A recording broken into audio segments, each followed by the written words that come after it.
On behalf of the Education in Crisis and Conflict Network, and in collaboration with the Latin America and Caribbean Regional Hub, I am so happy to welcome you to Measuring School Safety and Community Wellbeing within the Welbin Index, which is part of the Education in Crisis and Conflict Network Learning Series. Our learning series is meant to help members access, apply, and share evidence, resources, and tools related to topics that are drawn from USAID's Education in Crisis and Conflict Learning agenda. My name is Julia Finder-Jonah, and I am a Senior Advisor on Education in Crisis and Conflict in USAID's Center for Education. And I am very passionate about the intersection of learning and well-being, which we will examine in the webinar today. Next slide. While we are presenting in English, live interpretation is available in French. To access the French channel, please select the corresponding channel from the interpretation icon at the bottom of your screen. Next slide. And as a reminder, we are recording this session. This is because we want to make sure it is available for others who were unable to join today on the Leading Through Learning Global Platform YouTube channel, and it will be available after the event. Next slide. So this topic of student well-being is definitely a priority for USAID's work in crisis and conflict contexts. And the webinar today provides an opportunity to share evidence aligned to one of our key research questions in our learning agenda. Specifically, which education interventions are the most effective in improving student well-being in crisis and conflict contexts? Our webinar has three main objectives. First, by the end of this session, you will understand what the Welbin Index is, how it is used, and what the preliminary high-level results are. Second, you will identify how the Welbin Index tool can be applied in your context. And third, you will have the opportunity to express interest in partnering with Welbin ahead of their global launch, and to better understand the benefits of this partnership. Next slide. So before we dive right in, I do have a few reminders for you. First, that closed captioning is available in English. To access this, click on the CC icon at the top or bottom of your screen. Second, we invite you to post any questions or comments or reflections that come up in the chat as you are listening. We will be monitoring the chat for the questions as we go. And third, please make sure that you are muted and that your camera is off during the webinar so that we can preserve bandwidth, since we have colleagues calling in from all over. Finally, remember that we are recording this and it will be shared publicly after the event. Next slide, please. The Education in Crisis and Conflict Network and the LAC Regional Hub are part of the USAID Leading Through Learning Global Platform, which also includes two other global learning networks, the Higher Education Learning Network and the Global Reading Network, as well as LTLGP regional representatives in Africa and in Latin America and the Caribbean. We hope that in addition to staying tuned to the ECCN, you'll be interested in collaboration across the entire platform. And if you're not already a member, you can register now to receive invites to future events for all the networks and chapters, as well as other opportunities to convene with fellow members and engage. Now, let's go on to the webinar. We are very pleased to bring you this conversation about the Welbin Index today. The research tool that Welbin offers is timely for school communities that are recovering from learning loss and isolation after the pandemic, because it combines rigorous research with opportunities for connection and conversation among students, teachers, and administrators. But this tool is also relevant beyond the pandemic, as we all know that students' well-being is integral to their ability to learn. For children and youth adversely affected by crisis and conflict, dedicated attention to their well-being is really essential for achieving learning outcomes. And Welbin's alignment to USAID education policy priorities, particularly our priority around increasing access to quality education that is safe, relevant, and promotes social well-being, makes this webinar a natural choice for ECCN. Finally, this innovative tool also supports ECCN goals around localization and contextualization of research and programmatic processes.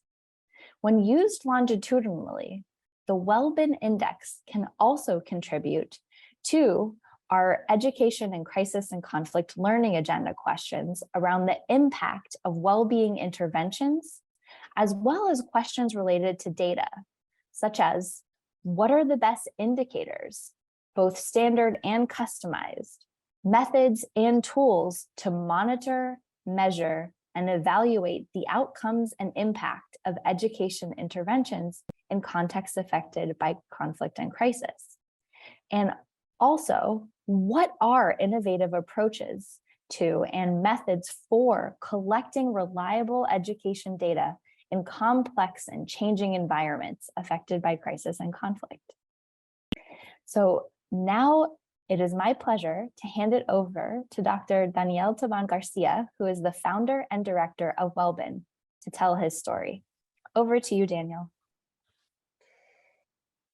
Hi, good morning and good afternoon to folks joining from different parts of the world. Thank you so much, Julia, for that introduction. And before I go in, I really want to thank the Education in Crisis and Conflict Network, the USAID's LAC Regional Hub, and USAID's Leading Through Learning Global platform for this space. Thank you, Julia, again for the introduction.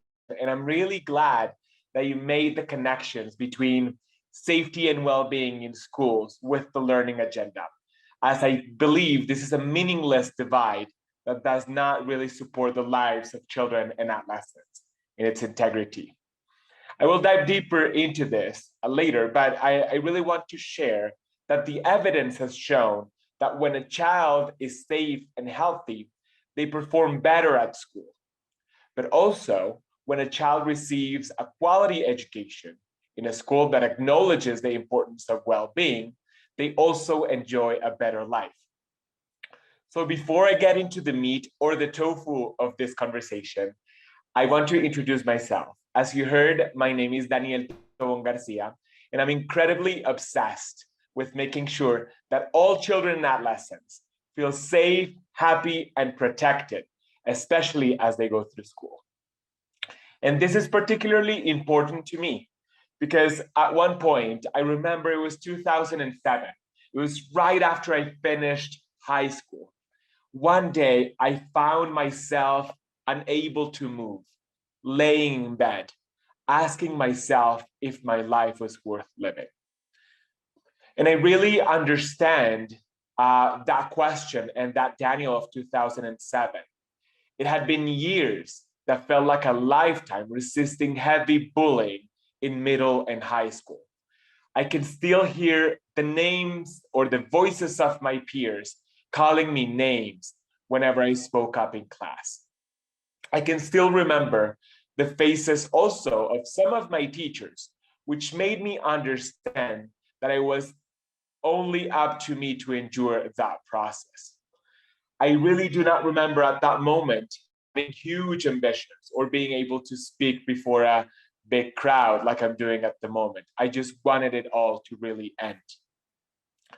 Luckily, these questions in 2007 came with the realization that I was not in high school anymore, and that I now had an important network of friends, family, and teachers where I could find support.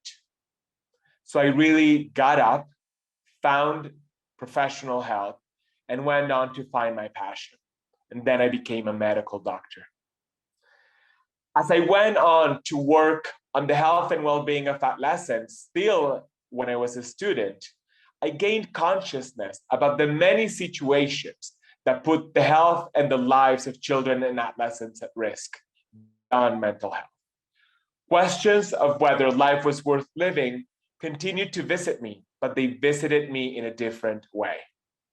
They visited me, for example, in 2007, as I spoke before the United Nations in Geneva about Santiago, a 12-year-old adolescent boy who was hospitalized with anorexia after losing 15 kilograms, which is about 30 pounds, in only 6 months without anyone noticing. Or also when I spoke about Kelly, a 15-year-old adolescent girl who was always told she was stupid because she had trouble reading, until she found out later that she actually could not see well and needed glasses to be able to learn. Making the connections between my personal history and trauma with the work that I do now was not easy and evident. So I want to really take the opportunity to tell you something before I move on. Every day that goes by without all of us making every effort we can to make sure that all schools are the safest, most protective, and well-being centered environments is a day that goes by where many children and adolescents may feel like they're being left behind and that their lives don't matter. As it happened to me, it happened to Santiago and Kelly, and so many others. So if you're here and share this dream that all children and adolescents should be able to enjoy and attend a well-being centered school, then stay with me throughout this session, because I want us to do it together. I'm really confident that if we get together, we'll be able to make it. So the evidence has shown that when schools have the conditions and practices to promote health and well-being using a whole school approach, they usually see results in several fronts. It improves school climate and prevents violence. It also has shown to improve learning outcomes and cognitive development. And also in the long term, it has shown to increase personal, school, and family life satisfaction, which is really important. However, we have a situation is that in Colombia, we have almost 10 million school-age children. In Latin America, we have over 140 million school-age children and adolescents. And in the world, we have nearly 2 billion children and adolescents in the school area. And yet, we do not have standardized and updated information on the conditions and practices of the schools that they go to every day. We're talking about the environment that children and adolescents go to almost every day for sometimes 12 years, often for more than 8 hours a day. Imagine that. So that's why we created the Welbin Index, a tool which describes the level to which a school meets the highest standards for health and well-being promotion and condition practices. It is represented on a score from 0 to 100. And I want to be clear here that the Welbin Index right now measures schools' conditions and practices for well-being, which are the factors that we can control in the short term to inform program design, implementation, and evaluation. The Welbin Index does not yet assess individual well-being, although we're moving towards that direction. With this tool, we have been able to deliver quick assessments and recommendations to over 4,500 schools in Colombia and Jamaica, based on the level of performance of each school, which can be low, moderate, and high. We have also produced detailed reports with specific recommendations to include in the school's improvement plans based on their specific responses to each question.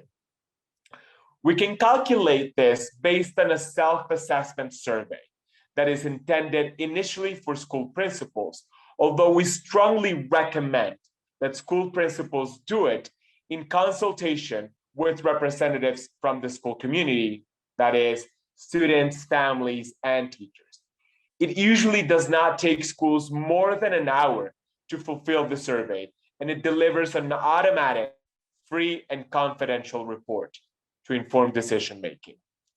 For now, schools do need internet connection via a phone, a tablet, or a computer, although we have had experiences, thanks to partners like UNICEF, to do it physically and also by phone to reach those that are hardest to reach. The tool takes a whole school approach, analyzing factors at different levels of the school. But definitely we wanted to make sure that this information was friendly and accessible. So we created 5 thematic indicators to support the understanding and use of this information. These represent the level to which the school meets the standards, the recommended practices to promote mental and emotional health, school climate and inclusion, healthy nutrition and lifestyle, sexuality, education, and gender equality, and also physical integrity and safety. The Welbin Index has been validated scientifically and have seen that it has a strong and positive correlation with academic performance measured by standardized tests. And I want to give you an example about Julio Cesar Hidalgo, from a school principal from the Amazonic region in Colombia, who used the Welbin Index in 2022. He went online to fill the questionnaire and he found a guideline, like you see in the left-hand side of the slide, showing the instructions to fulfill the questionnaire. He also found different close-ended questions, like you can see in the right-hand side of the slide in the screenshot. These examples are in Spanish, but we have the tool available thanks to the support from USAID in English and 3 other languages that I will explain in a bit. After filling the questionnaire, Principal Hidalgo got his result in less than an hour, as you can see in the screenshot, but also he also got it in his registered email. The immediate report, which is also in Spanish but will be available in other languages, included the overall Welbin Index score for this school. We have highlighted this, and for this case, the Welbin Index score for Principal Hidalgo was 63%.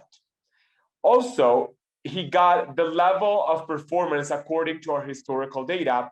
In this case, it was moderate performance, and a set of respective recommendations based on the level of performance. He also obtained the average score for each of the thematic indicators, which I explained before, and a set of useful and practical resources to address these situations. Then, as a result of a partnership that we did with the UNICEF office in Colombia, we delivered Principal Hidalgo, but also to 100 other principals in the country, a detailed report and recommended actions for their school improvement plan. This can be delivered to thousands at a time, thanks to technology.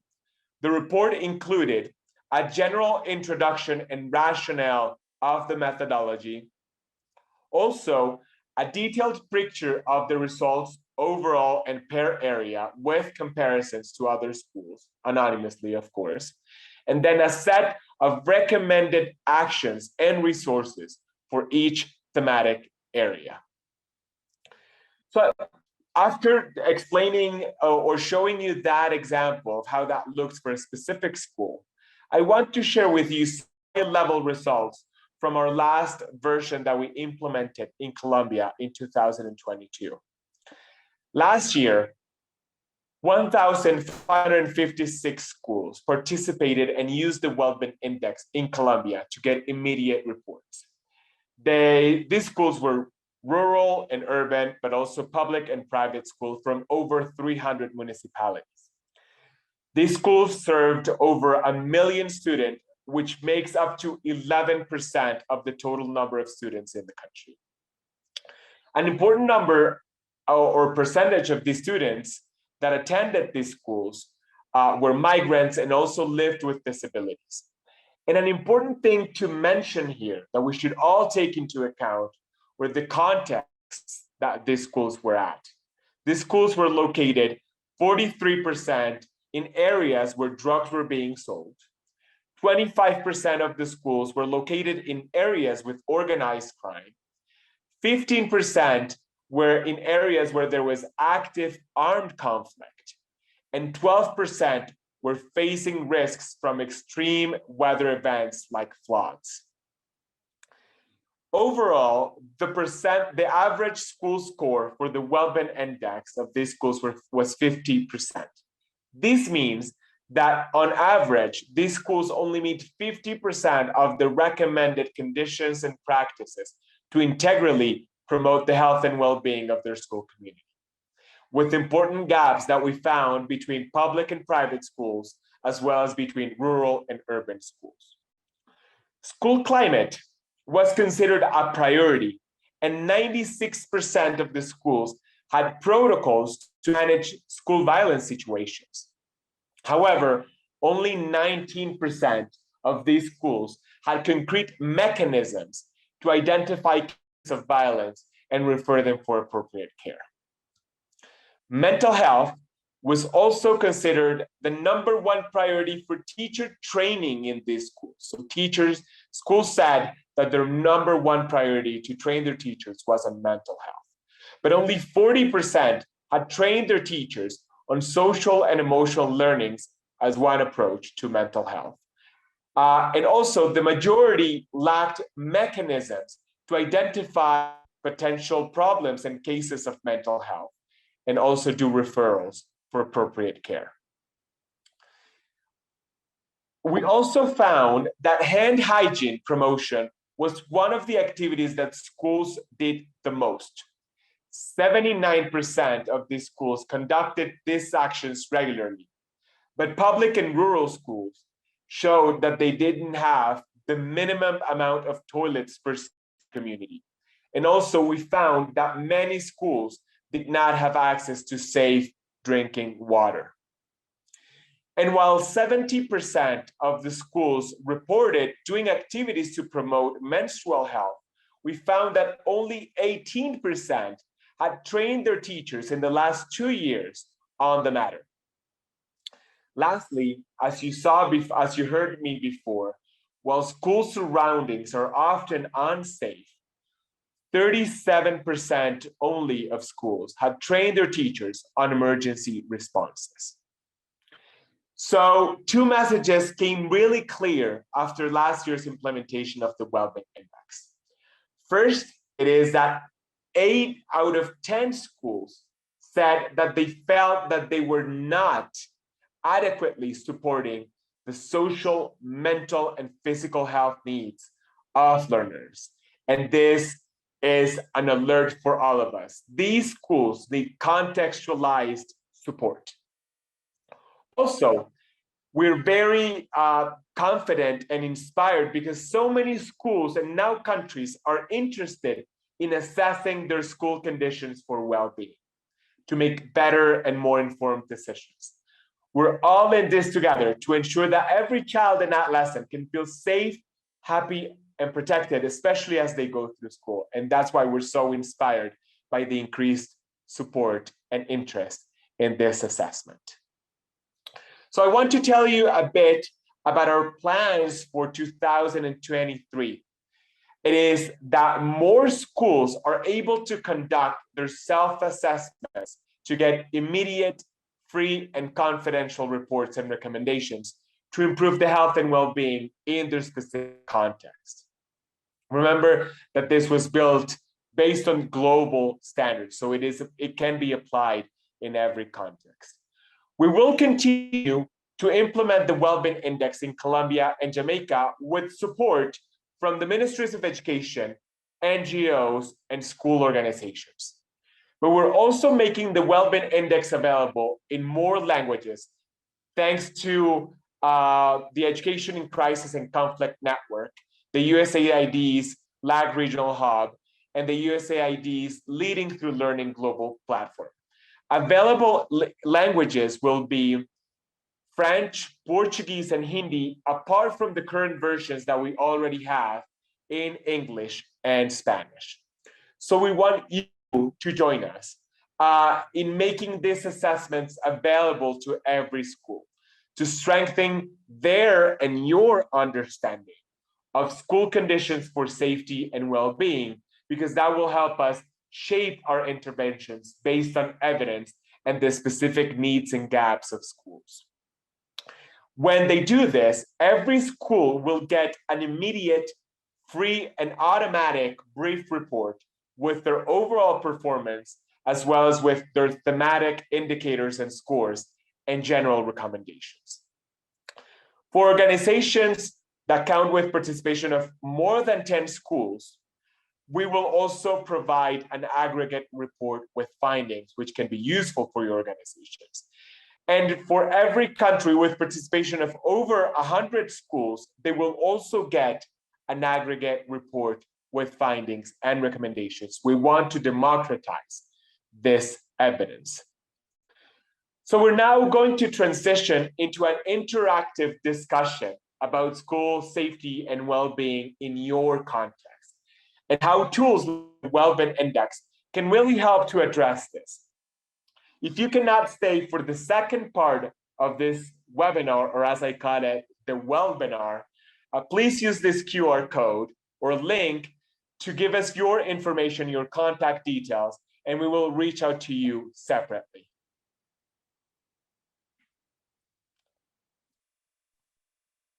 Thanks so much, Daniel. And I'm so happy to welcome those who can stay to the second part of this webinar. It's a well-coined term.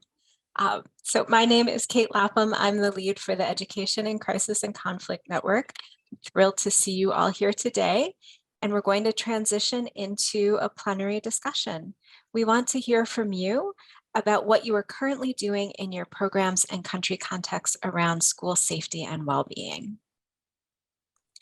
So for the discussion today, we will be using Slido. It's the polling tool that you can access from your computer or your phone. And in a moment, you will see our first discussion question on the screen.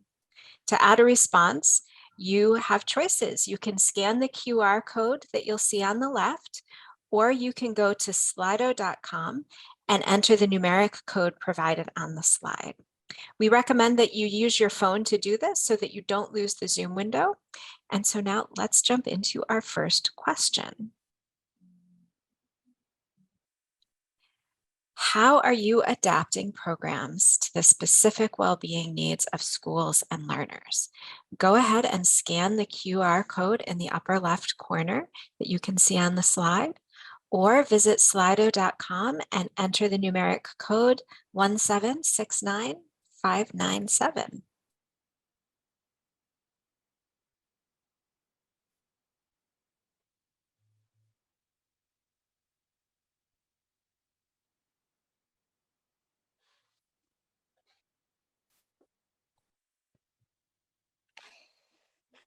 So we'll just give you a couple of minutes to jump into the Slido. I can see someone is already typing, which is great.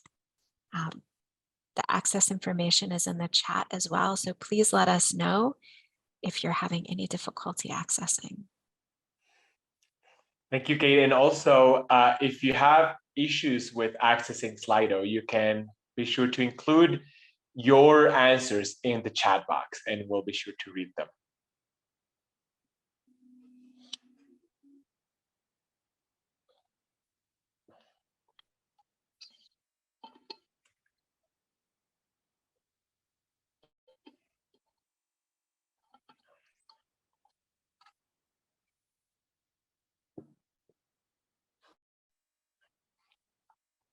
Okay, Joshua, if you're having difficulty accessing, the question that we're talking about is how you're adapting programs to specific well-being needs of schools and learners. If you want to drop anything in the chat, as Daniel said, we can also take responses there. And there was an answer there, Kate, about incorporating SEL, so social and emotional learning. But we would be really interested in learning how incorporating SEL has been. How has your organization been able to adapt SEL to the specific needs of the schools and learners? That would be extremely interesting. Yeah, absolutely. I can also see responses around the integration of psychosocial support. I can see some infrastructure projects to make schools more safe, and support to teachers. So important. But we also see, Kate, that respondent has said that they survey teachers, students, and principal, which is really interesting, and that happens a lot. Although we have seen that oftentimes it doesn't give enough information what to do, specifically for a school principal or for an organization. Having that outcome information, it's really important, but it misses one piece, which is what are the conditions of the school, which can help us, adapt our programs and our interventions. But also, I see here that reviewing the curriculum and making them school friendly. Really interesting to see all these responses. Yeah, we have a few minutes. Is there anyone who would like to come off mute and elaborate a little bit on what they've put in the Slido?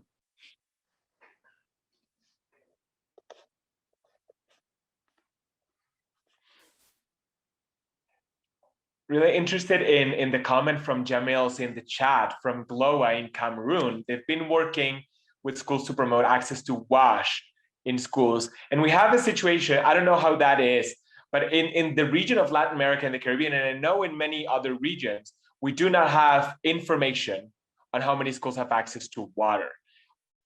And that is a prerequisite in order to make sure that all schools have access to wash services, which is interesting. Yeah, absolutely. Oh, I love this. We train kids in schools in environmental skills so that we can promote the spirit of environmentalism. And we believe that that is pivotal in promoting well-being. Yes, absolutely.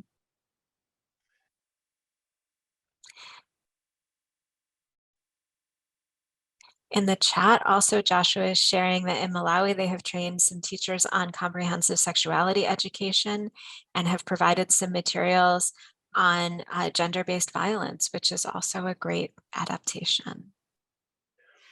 And in the Slido, someone says that it's been difficult because they need to mitigate existing constraints, and their surroundings and the environments also affect program implementation, which is so important, which is why it's so important to understand really the context, the needs, but also the strengths of each school. Yeah, absolutely. As Isabella is saying in the chat, please feel free to raise your hand or unmute your mic if you'd want to elaborate on any of these responses. So we'll just give another minute for anyone who's madly typing their response in the Slido, and then we will move on to the next slide. Harry, please. Hello, everybody. Please excuse the background music. I'm stuck in a cafe. I was just thinking about an out-of-school children survey we did in Sierra Leone. Must be 2020 now, and we found that mental well-being, mental safety, sense of safety within schools was one of the biggest motivators for adolescent girls to drop out in order to enable a sense of it was a sense of familial belonging. People were happy to leave school in order to help support and manage families because they felt unsafe in schools. Nuts. And at the moment, that is something that's very difficult to manage, but we did. I mean, the main consequence of that study was that the reality is in a lot of developing countries, South Sudan, Malawi, and Sierra Leone, where school supply is not sufficient to enable those children to feel safe anyway. So even if there were enough teachers in school, there are not enough teachers in schools in order to support the children, in order to enable them to feel safe. So therefore, what we're doing is trying to collect daily updated profiles on the pupils so the school leader manages within an app that works offline pupil profiles, and you can build a picture of who's where. And ideally, this decision-making step is the next one. That's what we're working on next, is to direct the appropriately trained staff and resources to support those who need it with the specified requirements. That makes sense? So I'm not sure if I've nailed that description. Yeah, that definitely makes sense, Harry. Thank you so much for sharing that example from Sierra Leone. And I think you've underlined something very important, that safety and well-being in schools, there is certainly a role for this individual school, but this is also a systemic issue, right? There has to be sufficient support from the rest of the education system for schools to be able to implement strong safety and well-being programs. And Kate, as we move to the next question, just to say that when you talk about that systemic approach, we also need to understand that the schools are not alone, and the education system is not alone on this, because sometimes it has to do a lot with other sectors, like WASH, like safety, healthcare sector as well. But the school is really the place where the entire community gathers, whether we want it or not. So we really need to make sure that that systemic approach allows us to create, great partnership with other sector organizations to address the most pressing needs, as Harry has mentioned, in the school settings. Yeah, absolutely. And so let's just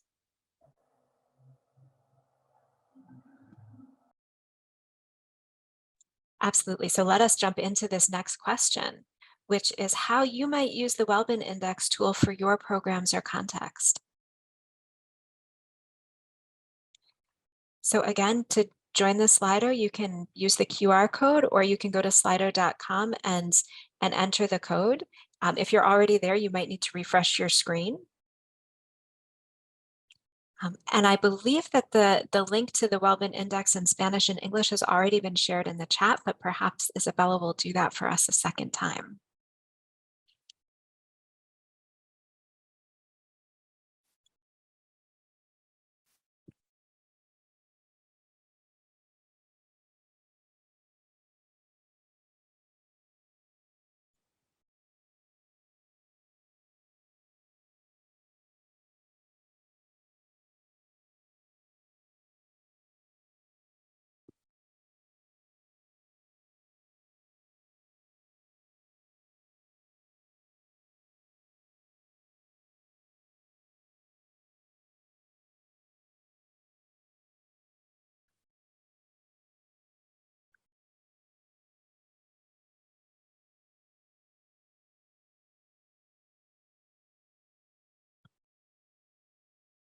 So I can see one person typing, which is fantastic.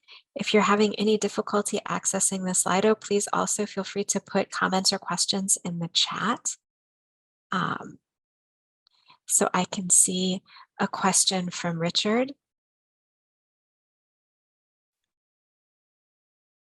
about how to use the Welbin Index tool in situations where there is lack of access to internet and electricity, and the tech that you might use, and then what happens after the report is generated. So Daniel, I don't know if you want to come off mute and give a little bit more context about that.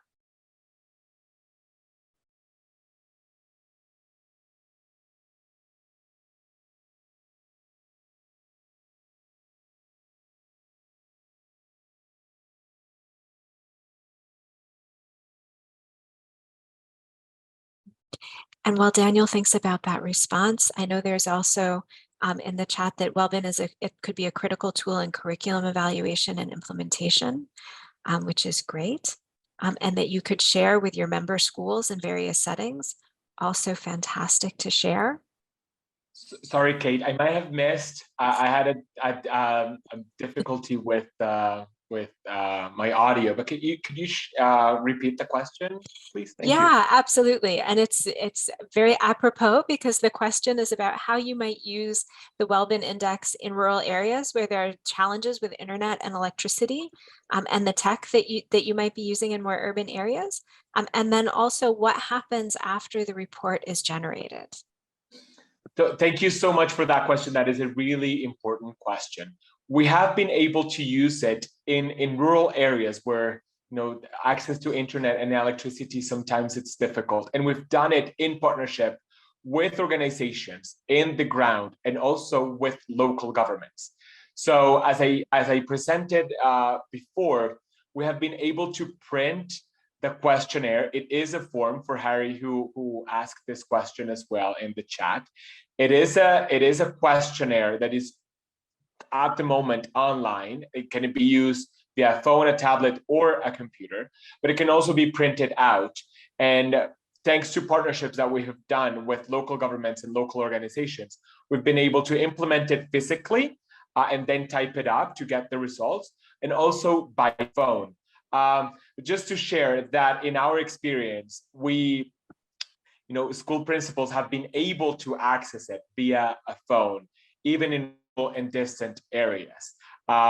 So the data that we collect here is not about specific individuals. Like I said, this does not assess individual well-being, but more so it assesses the conditions and practices of the school. So we don't have sensitive data here, but there is a policy to treat this data appropriately. The information is confidential. We do not share specific results of each school publicly. And the schools, like I said, get an immediate report. And based on that, we do analysis anonymously to create aggregated reports for decision-making, to do advocacy, but also to inform program design, implementation, and evaluation. Like we said, for those organizations where more than 10 schools participate, we will be able to provide and deliver an aggregate report, but also for countries when they have more than 100 schools participating in the Welbin Index. I hope that answers those questions, but we're moving fastly towards developing more technology to ensure that this is available also where there's no access to internet whatsoever. Thanks so much for that, Daniel. And I can see this is sparking some great ideas in the Slido around using the Welbin Index as a way to start conversations in schools, to accompany school visits, to think about sort of baselines for schools who are thinking about interventions, which is fantastic. There is a question in the chat from Harry around whether this is, the Welbin Index can support decision-making at schools or government level. And so I think you're addressing that as well, Daniel, by saying that, if you have enough schools who are participating, this can certainly be a useful conversation with the government. Another really interesting suggestion to measure the well-being of pupils, and that this is a trend with SEL questions being integrated into EGRA. So really, really wonderful contributions. I wonder, is there anyone who's contributing in the Slido or the chat who would want to come off mute and elaborate a little more or ask a question?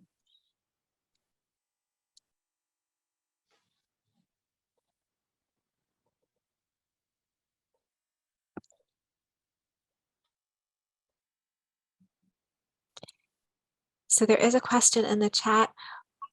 Do you think that individual learner assessment might be done using the tool, or if so, when do you think that would be possible?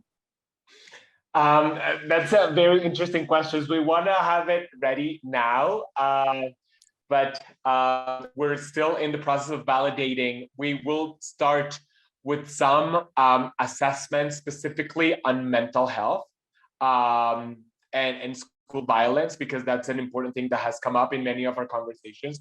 So hopefully we will start trying this out while we roll out the Welbin Index, which is going to happen between next Monday. It's going to be available next Monday, April 17th, until June 30th. So in that meantime, when schools are using the Welbin Index, we will start putting other resources to assess individual well-being, mostly focused on mental health. But I also find really interesting about, a conversation. One of the principals said this was eye-opening for them to start a conversation about school life. And so it can be done to start a conversation, but also not only having the results, but beforehand, if the government offices, both at the national level, or at the district level, or the local level, can be involved from the head start, it's really interesting because it provides more backup and of this efforts, and it will ensure that different policies and programs at the government level are also informed by this perspective on well-being. Thanks so much for that clarification, Daniel, and everyone for the active participation in the Slido. Let's move on to our next question. So our next question for you is, how are you building partnerships and capacities to improve school safety and well-being practices? And again, use the QR code or join at slido.com with the numeric code to add your responses in the Slido, or feel free to drop them into the chat.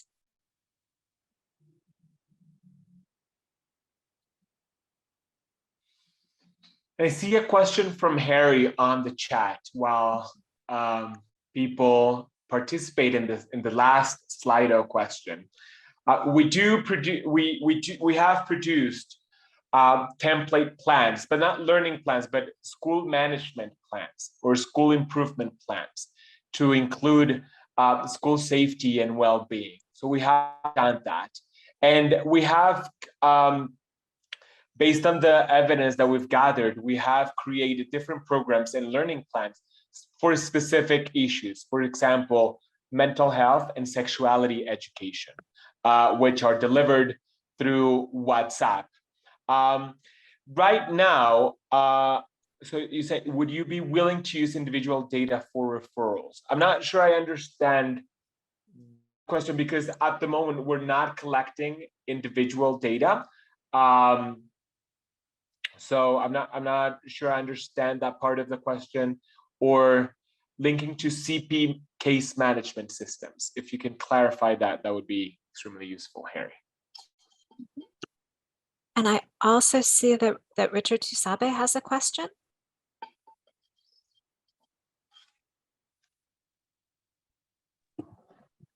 Sorry, what's that, Kate?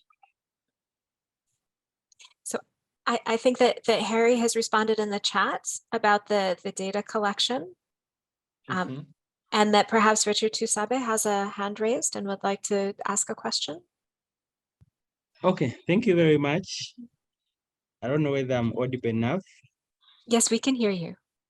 One concern that has come throughout the presentation by Daniel is, you know, in the context of our school administrators, school directors, they're always very sensitive. If you try to communicate any information to them, they always want to see things being very credible and authentic. And by that, maybe they want to see things coming directly from the Ministry of Education. Maybe they have a linkage to that. So I wanted to ask, this question seems funny, but it is asked everywhere. If there is a tool or a model that is being developed and people have to use it, how authentic can we really believe in this model, okay, or in this sort of a tool or an approach? If we are to communicate it, does it have a bit of a backup, maybe from some of the international standards? You know, we see maybe it has a connection to USAID or something of something I really wanted you to point out. The data, I mean the different criteria that you mentioned there, as you are doing it, what did you base on? Do you really base on some international standards or no? And if we are trying to communicate this idea, sell it to our beneficiaries, the schools that we interact with, what can we really base on to be secure and be safe? Thank you. Thank you so much for that question. We will be sending those that are interested in partnering and potentially promoting the Welbin Index use for, to get reports for themselves and for their schools. We will be providing more information, but thank you for that. The Welbin Index, I briefly mentioned this before, but it is built upon global standards. Global standards from the WHO, from UNESCO, from UNICEF, and also different other standards, for example, from Save the Children. So it really does take, it is built from the Safe Schools approach, the child-friendly schools approach, the health-promoting school approach. So it is based on those global standards. We have conducted different analysis to prove the validity, internal and external validity of the index. We're in the process. It is in press, a scientific paper which shows the internal validity of the tool. I don't want to get too technical, but we have calculated Cronbach's alpha, but also we have done different analysis, statistical analysis, to show that the Welbin Index very, very good performance and internal validity. And it has also shown to be strongly correlated with academic performance measured by standardized tests. And this has been done by a university research group in Colombia, focused on education economy. So we have been able to do that, but we've also been able to partner with ministries of education in Colombia and in Jamaica, where we've implemented it, and with local governments, because it does kind of create more confidence and from schools to be able to use this information. Thanks so much, Daniel. That's really helpful. And I can see there are some great responses around building partnerships and capacities in the Slido and in the chat. We will certainly continue to capture those responses. And please feel free to connect with us after if something comes to you. But I want to transition into closing our webinar by asking Daniel about partnership. Why partner with Welbin? Thank you so much, Kate, for that. Definitely, I think promoting the Welbin Index implementation will ensure that more schools have access to immediate, free, and confidential brief reports. But also remember that this is accessible to all schools, regardless of where they are, their characteristics. And we will be happy to partner with you to think through different solutions, approaches to your specific context, and we will provide with aggregate reports for your countries or your organizations. Definitely, we are happy to be able to partner with you to strengthen contextual analysis, monitoring and evaluation for more and better effective interventions and better adaptive management. So remember that every organization that has a participation of 10 or more schools will get an aggregate report, but also for countries with more than 100 schools participating, we will be able to provide you with aggregate reports. And you will be, very, very happy to sit down with you, have a conversation about how can these be applied in your specific context. Because we do share a dream, is that all children and adolescents and young people, regardless of where they are, can feel safe, happy, and protected as they go through school. As I'm sure you would want that for your children or your special children in your family. Thanks so much, Daniel. It's just wonderful to hear from you. ECCN as a network, we're not a funder, we're not a service provider. We don't have presence in schools except through the work of our members. So it's just so wonderful to hear what you're doing and to have you as a presenter. It is just so powerful to have members presenting their own work and connecting directly with each other. I know that we have showed this slide earlier, but after this discussion, if you are interested in potentially partnering with Welbin, please use this QR code on your screen to send us your contact information, and we will reach out to you. And finally, I really hope that you have enjoyed today's presentation and that you are excited about continuing to explore this tool and potentially partnering with Welbin. So part of the benefit of networks like ECCN and its chapter in Latin America, Caribbean region are just these types of introductions. We know that not every seed takes root, but some will bloom into fruitful cooperation, and that makes all of our work stronger and more sustainable. The more we have connections with each other and experience from diverse schools and communities, the more resilient we make our education systems and institutions as they are faced with crisis and conflict. The Education in Crisis and Conflict Learning agenda asks some important questions about the types of interventions that effectively improve student well-being during crisis and conflict, and what innovative approaches or methods we can apply to measuring change. I hope that today's program has given some significant food for thought. It certainly has for me as I mull both of these questions. Thank you so much for joining us. Please do stay engaged. And you can use in the next slide the QR codes here to connect with us directly and join our groups on LinkedIn. Thanks so much, everyone, for participating. Hope to see you soon at the next event.